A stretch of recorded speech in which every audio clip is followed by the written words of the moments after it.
આજે મારો દિવસ એટલો બિઝી હતો કે સવારથી સાંજ સુધી બસ કામ જ કામ. પછી શું થયું ખબર? તમે જોઈને હસી પડશો. સવારમાં ઉઠીને હું ને સાગર વોક પર ગયા. સવારની ફ્રેશ હવા હોય ને મજા આવી જાય, પણ આ શાંતિ બસ થોડી વાર માટે જ હતી. અત્યારે વાગી ગયા છે સવારના 8:30 અને મેં છે ને કાલે સાંજે કપડાં મશીનમાં નાખી દીધા હતા, કેમ કે હું સવારે એટલે નથી નાખતી કે અમારી બાલ્કનીમાં તડકો આવે છે. જો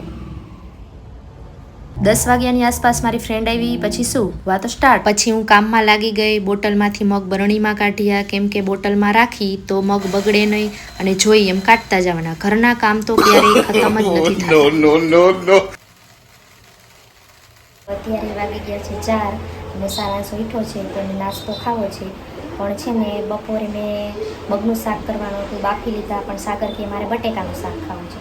પછી હવે મગ વૈધા છે તો કીધું ચાલ એમાંથી સારાંશને કંઈક મસ્ત મગ વૈધા હતા, એના બાફેલાના પુડલા બનાવ્યા.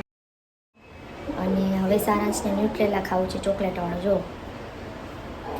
પછી સારાંશને ન્યુટ્રેલા આપ્યું અને મેં પણ થોડુંક ખાઈ લીધું, કેમ કે મારે ડાયટની કાંઈ જરૂર છે નહીં. નાના છોકરાઓની ઘણી મજા આવે ખાવાની. જો મિત્રો, હવે સારાંશે નાસ્તો કરી લીધો, મેં પણ નાસ્તો કરી લીધો. હવે વાસણ કેટલાય પડ્યા છે ઉટકવાના. બતાવ તો ખરા સારાંશ. ગણ તું બતાવ, નજીકથી આવીને બતાવ.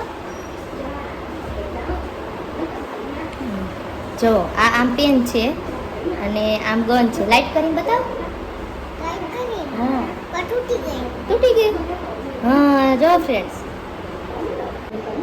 જો મિત્રો તમને બતાવું કેટલા વાસણ પડ્યા છે. તમે પણ આવું કરો છો કે હું જ છું?